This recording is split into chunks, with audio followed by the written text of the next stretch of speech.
আসসালামু আলাইকুম প্রিয় দর্শক, welcome to my channel cooking with Seema. আমরা সবাই রামেন রান্না করি।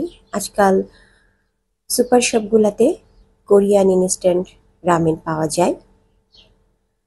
আমিও বাসায় বাচ্চাদের জন্য রামেন তৈরি করি, এক এক সময় এক একভাবে তৈরি করি। তবে সব থেকে সহজে ঝটপট যেভাবে আমি রামেন তৈরি করি সেই রেসিপিটি এখন শেয়ার করব। এখানে আমি একটি কোরিয়ান রামেন নিয়েছি।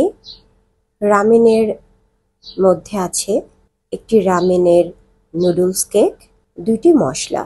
চুলায় একটি প্যান বসিয়ে আমি প্যানটি গরম করে নিয়ে কিছুটা রান্নার রেগুলার সয়াবিন তেল দিয়ে দিচ্ছি।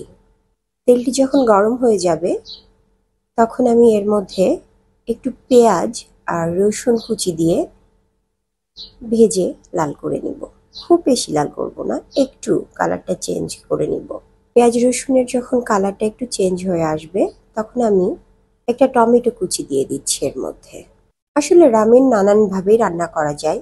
কখনো সসেস দিয়ে রান্না করি, কখনো রামেনের মধ্যে ডিম পোস্ট করে ছেড়ে দিই। তো সব থেকে সহজে যেভাবে রান্না করা যায় আমি সেটিই শেয়ার করছি।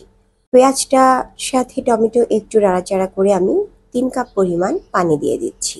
আমার কাছে একটি রামেনের জন্য 3 কাপ পরিমাণ পানি পারফেক্ট মনে হয়। পানিটা যখন খুব ভালোভাবে বলক চলে আসবে তখন আমি রামেনের কেকটি দিয়ে দিলাম। এখন আমি একটু ঢেকে দিব। কিছু সময় ঢাকনা দিয়ে ঢাকার পরে রামেনটি একটু আমি পানির সাথে ভালোভাবে মিশিয়ে দিব। এখন রামেনের সাথে যে মশলাগুলো আছে, একটি প্যাকেটের সস আর অন্য একটি প্যাকেটে কিছু শুকনা মশলা থাকে, সবটাই আমি প্যাকেটের মশলা দিয়ে দিব। 2টা প্যাকেটের মশলা দেওয়া হয়ে গেলে আমি আবার একটু ভালোভাবে নেড়ে চেড়ে রামেনের সাথে মশলাগুলা মিশিয়ে দিচ্ছি।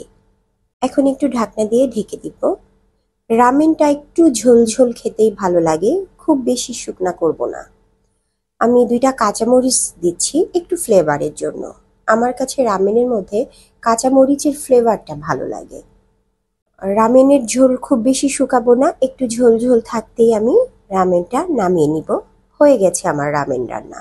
এখন আমি পরিবেশন করে নিচ্ছি।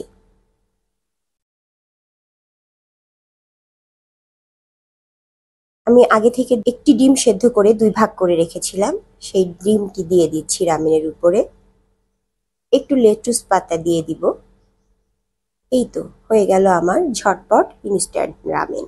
আমার রেসিপিটি যদি ভালো লাগে লাইক কমেন্ট শেয়ার দিয়ে আমার পাশেই থাকবেন। ধন্যবাদ প্রিয় দর্শক। আসসালামু আলাইকুম।